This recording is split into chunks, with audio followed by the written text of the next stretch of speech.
ဗီဒီယိုတွေကိုဖန်တီးပြီးတော့ online ပေါ်မှာဝင်ငွေရှာနေတဲ့သူတယောက်ဒါမှမဟုတ်ဗီဒီယိုတွေဖန်တီးပြီးတော့ service တွေကုန်ပစ္စည်းတွေလာရောက်နေတဲ့သူတယောက်ဆိုရင်ဒီဗီဒီယိုကိုအဆုံးထိဆက်ပြီးတော့ကြည့်ပါဆွဲဆောင်မှုရှိတဲ့ဗီဒီယိုတစ်ပုဒ်မှာအရေးကြီးဆုံးအရာကဘာမှမရှိရင်တော့မှကိုယ့်ရဲ့အတန်ကာလာတုံးကအရေးကြီးဆုံးပါပဲဒီတော့ကိုယ့်ရဲ့အတန်ကာလာတုံးပို့ပြီးတော့မှတိကျရှင်းလင်းမှုအတွက်ဆိုရင်Reno ကမဖြစ်မနေ mic ကိုအသုံးပြုရပါတယ် Reno ကျိုး mic ပဲဖြစ်ဖြစ်ကျိုးမဲ mic ပဲဖြစ်ဖြစ်ကြိုက်တဲ့ mic ကိုအသုံးပြုပြီးတော့ဆွဲဆောင်မှုရှိတဲ့ဗီဒီယိုတွေကိုဖန်တီးပါနံပါတ်1ချက်ကတော့ကိုယ့်ရဲ့ look ပါကိုယ့်ရဲ့ image look ကအဆင်မပြေနေဘူးဆိုရင်ကိုပြောချင်တဲ့အကြောင်းအရာတွေကဘလောက်ပဲကောင်းနေပါစေဝယ်သူတွေကရက်ကြည့်မှာမဟုတ်ပါဘူးဒါကြောင့်မလို့ကိုကကိုယ့်ရဲ့ကုန်ပစ္စည်းတွေလာရောက်နေသူဖြစ်ပါစေကိုယ့်ရဲ့ service တွေကိုလာရောက်နေသူဖြစ်ပါစေကိုက influencer လုပ်မယ် blogger လုပ်မယ် social media မှာဗီဒီယိုလေးတွေတင်ပြီးတော့ငွေရှာမယ်ဆိုရင်ကိုယ့်ရဲ့ image look ကိုတေချာလေးဖန်တီးပြီးတော့ကိုဘယ်သူလဲဆိုတာတိတာစေတဲ့ character မျိုးကိုဖန်တီးထားပါနံပါတ်3ချက်ကတော့ကင်မရာကိုတက်တက်ကြည့်တဲ့ video file ဒါမှမဟုတ်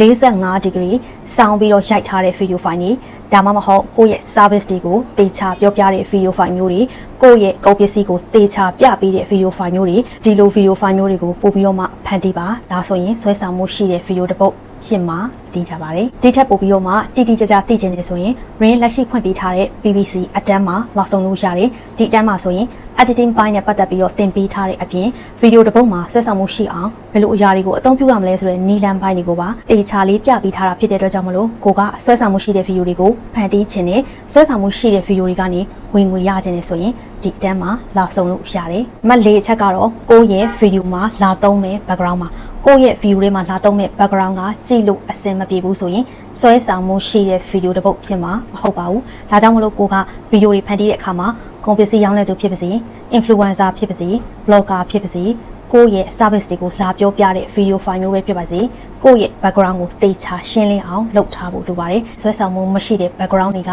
ကြည့်လို့ဘယ်လိုမှအဆင်ပြေမှာမဟုတ်ပါဘူး။ဒါကြောင့်မို့လို့ဆွဲဆောင်မှုရှိတဲ့ video တွေကိုဖန်တီးခြင်းနေဆိုရင်ကိုယ့်ရဲ့ background ကိုသေချာပြင်ဆင်ပြီးတော့ရိုက်ပြီးပါ။နံပါတ်5အချက်ကတော့ဆွဲဆောင်မှုရှိတဲ့ video တစ်ပုဒ်ကိုဖန်တီးတဲ့အခါမှာ influencer ဖြစ်ဖြစ် blogger ဖြစ်ဖြစ်ကိုက service ပေးတဲ့သူဖြစ်ဖြစ်ကုန်ပစ္စည်းရောင်းတဲ့သူဖြစ်ဖြစ် social media မှာ video လေးတွေတင်ပြီးတော့ငွေရှာတဲ့သူဖြစ်ဖြစ်ကို့မှာလမ်းကြောင်းတည်ကြမှုရှိရပါမယ်။ကိုယ့်ရဲ့လမ်းကြောင်းကဘာလဲအရင်သိအောင်လုပ်ရပါမယ်။ကိုယ့်ရဲ့လမ်းကြောင်းနဲ့ကိုက်ညီမှုရှိတဲ့အကြောင်းအရာတွေကို video မရိုက်ခင်မှာသေချာပြင်ဆင်ပြီးတော့မှဗီဒီယိုလေးတွေဖန်တီးပါဒါမှပဲကိုယ့်ရဲ့ဗီဒီယိုတွေကဆွဲဆောင်မှုရှိတဲ့ဗီဒီယိုတစ်ပုဒ်ဖြစ်လာမှာပါဗီဒီယို editing နဲ့ပတ်သက်တဲ့နည်းလမ်းပိုင်းတွေသင်ကိုလေ့လာခြင်းနဲ့ဆိုရင် Rain လက်ရှိဖွင့်ပေးထားတဲ့ PVC အတန်းမှာအထူးကြီးအမီလာ join ထားလို့ရပါပြီဒီ view ကနေလာအတဲ့သူတွေကအထူးကြီးထပ်ပြီးတော့နောက်ထပ်10ဦးအတွင်းအခွင့်အရေးရပါမယ်တင်တန်းနဲ့မှပြန်ဆုံးကြမယ် Rain 2023-2024 တုန်းက live လွှင့်ပြီးတော့လာတင်ပေးခဲ့တဲ့လိုမျိုးဗီဒီယိုလေးတွေမှာတေချာလေးနဲ့လာတင်ပေးမှာဖြစ်လို့ကိုသိကျင်တဲ့အကြောင်းအရာတွေရှိတယ်ဆိုရင်စာချန်ထားခဲ့လို့ရပါတယ်